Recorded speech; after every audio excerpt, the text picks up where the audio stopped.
Starting off with our accuracy testing for the Stag 10S, we'll be using Fiocchi's 150 grain, 10 shots at 100 yards, 5 from me and 5 from Erica.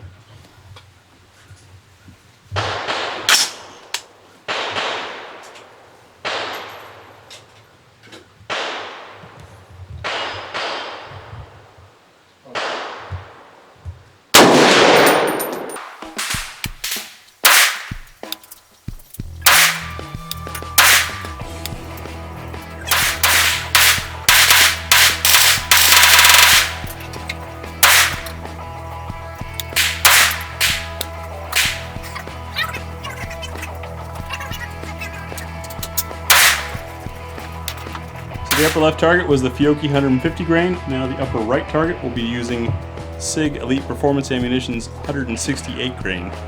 5 from me and 5 from Erica.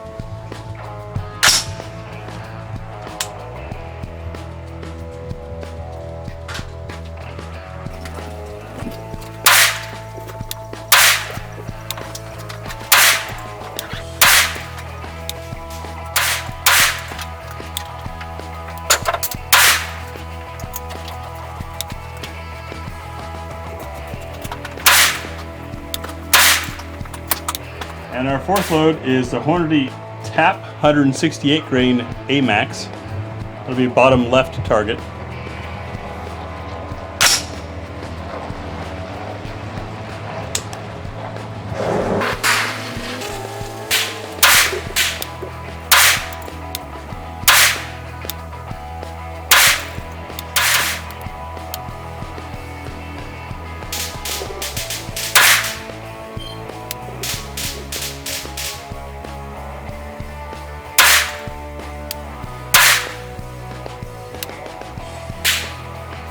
And for our fourth load, we'll be trying the Federal Premium Gold Medal Match 168 grain loaded with Sierra Match King. We've had great results with this ammo in the past. Let's see how it does in the Stag. Lower right target.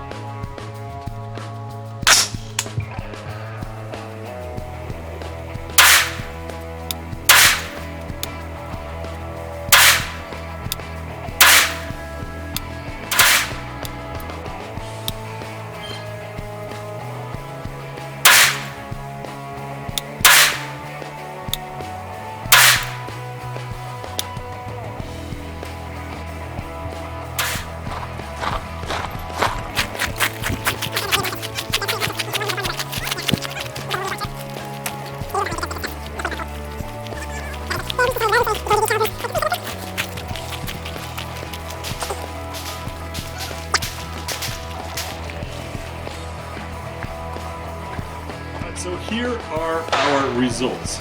Now, I zeroed the rifle using some lighter 150 grain-ish type stuff, which is what we see the Fiocchi being at least in the upper half of the quadrant. Once we swapped to the 168 grain, everything started hitting low. Now this Fiocchi, by the way, is not any type of match ammo, and it's obviously too light for the twist rate in this barrel. See how big the grouping is versus all of the 168 grains, which grouped rather tightly. We just needed to adjust zero. In fact, each of these is probably between 1.5 to 3 inches in size, and that's a 10-shot group with a hot barrel and 2 shooters. So the rifle's accuracy is there. Alright, so we are out at the range today with the Stag 10S. Now, for all you haters and people who are going to write nasty comments about what I say and how I review guns, that's fine. I'm not a big rifle person, so we know that guns aren't my forte.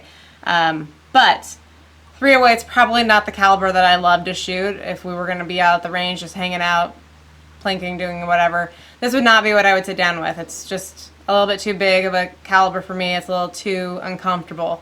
And my biggest complaint about this is the trigger, which is, I get this is supposed to be kind of a GI model. You don't want a super crisp, light trigger when you're out on the field. And it can be replaced. You can easily tune that and make it into something much nicer. Overall, you know, shooting it, it's accuracy awesome. But my biggest drawback, beside everything else, is the noise.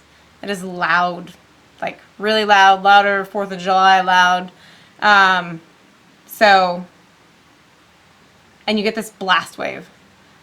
It's obnoxious to, it's actually better when you're shooting it. But if you're standing back here or anywhere else, it's kind of like you get this whoosh. And then you're like, okay, yeah, great. Whoosh. So, but the firearm itself, I know it's designed to do that. That's caliber. And overall, it's aesthetically nice, which we know is important to me. And it does its job quite well. Alright, so the Stag 10S represents something closer to what Stoner's original intent was, right? His first design was for the 308, the battle rifle. Military changed their mind. We got 5.56, the AR-15 M16 series was born. This goes back to the big heavy cannon. And that it is indeed. As Erica pointed out, this VG6 brake, which does an incredible job of mitigating recoil, also does it at the expense of some serious noise. So you want to be careful who you bring with you to shoot, because anyone who's not shooting is going to get some concussion, or percussion, if you will. Hopefully not a concussion. The recoil mitigation, though, is incredible, and the accuracy, I gotta admit, I was a little concerned with 16 inches, and this being more of just a shooter's build. But as we saw, once we moved to the 168 grain, it grouped rather nicely, certainly better than we needed it to. So now our test will be to go out and run it like a battle rifle. Alright, we're out with the Stag 10S. Made a couple changes before bringing it out to the woods here. We dropped in a Geisley trigger. We have the Miopta Mio Red reflex sight on it, and this adaptive tactical, very cushy recoil absorbing stock.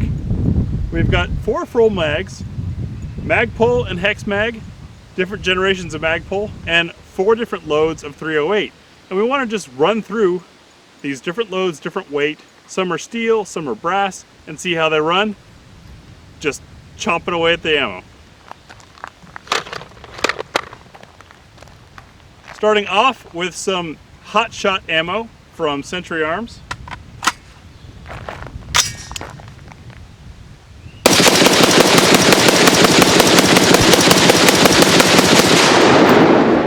Ran just fine. All right, so I'm gonna run through some pew pew with some PPU and see how things go.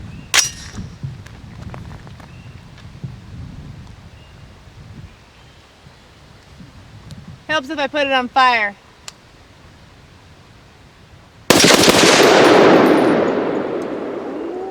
We did have a stoppage. It's a failed casing. There's actually a little piece of brass, I don't know if the camera can get it, in there, stuck. And the round has fired, but not ejected and will not extract. Alright, so we had an unfortunate ending to our range trip. No fault of the guns, as far as I can tell.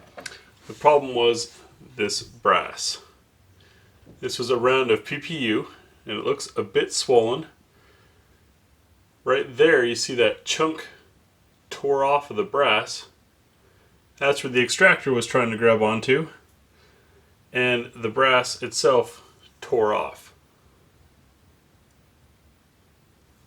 So the extractor wasn't able to pull the round out. I had to put a cleaning rod down the barrel, which we didn't have with us out at the range, and punch this thing out. I'd love to hear from those of you that are more knowledgeable about this, but what you think might have happened here. I think this ring here is interesting.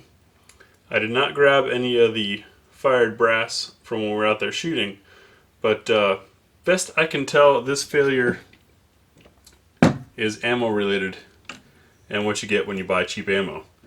So those of you who don't understand what I'm talking about here with this corner being shorn off, is the round was sitting like this here, so the extractor basically, when the extractor pulled, it tore that corner off and the brass was stuck in the barrel. But gotta say, this experience aside, the rifle has been flawless right out of the box. Great shooter. The VG6 brake does an incredible job at mitigating recoil. However, it is quite loud, And the changes we made before taking it out for that bit in the woods was dropping in a Geisley trigger, which made for much quicker, lighter, smoother trigger pull, and this adaptive tactical stock, which is quite cushy. It's got a lot of soft rubber back there that really made shooting it a dream as far as recoil. As you saw in the mag dump, between the VG6 brake and this stock, I was staying right in the area, shooting at what I wanted to with ease. So those were two quick and easy upgrades. Well, the VG6 came on there, but this stock was a quick and easy upgrade that made quite a difference for us. I like that the adjustment is here internal, not down below, so you don't accidentally bump it. It does have your QD points. Pretty neat little stock. But yeah, those of you that are super knowledgeable on the ammo stuff, tell me what you're seeing here, aside from, of course, the corner of the shell being torn off. We've got the Model 10 in for long-term use, so we will be shooting more of it in the future. And after seeing that accuracy, I mean, that's pretty darn good. Let me grab one of those targets. This was probably our best group. This was with the Federal Premium Gold Match. And keep in mind, this is a 10-shot group. If I go center to center, we're looking at 1.2 inches. Less than that on edge to edge. The width, yeah, so at its broadest point, we're looking at 1.2 inches for a 10-shot group with two different shooters on a hot barrel. The hot barrel, I think, says the most about this thing. We didn't take any breaks between all the shooting. We just kept on running through, because if it's a battle rifle, that's what it's going to need to be able to do. Very impressive. Quite pleased with the Stag Model 10S. Thanks for watching GB Guns. If you've waited this long, you either appreciate what we're doing, or you're trying to formulate some type of argumentative comment and get the fight going. Either way, click the big griffin up here to subscribe and see our upcoming videos. Don't forget, by the way, to click on that little bell thing. That gives you a notification, lets you know when there's a new video. Down here is the link for our Patreon. Google revenues have cut. Those covered most of our ammo costs and expenses. If you subscribe to Patreon, you get a sneak peek at some of our videos before they go out to the general public. Those of you doing $10 or more a month do get one of our GB Guns patches. These are quite limited because this stuff's expensive. Up here is a video that Google suggests you'll like based on your watching history. I don't know if it's any good or not. You tell me. And then down here is the playlist most relevant to the video you just watched. Keep in mind, some of these videos fit in more than one playlist. I select one, that's what gets there. But anyways, that's the way the channel works, and thanks again for watching.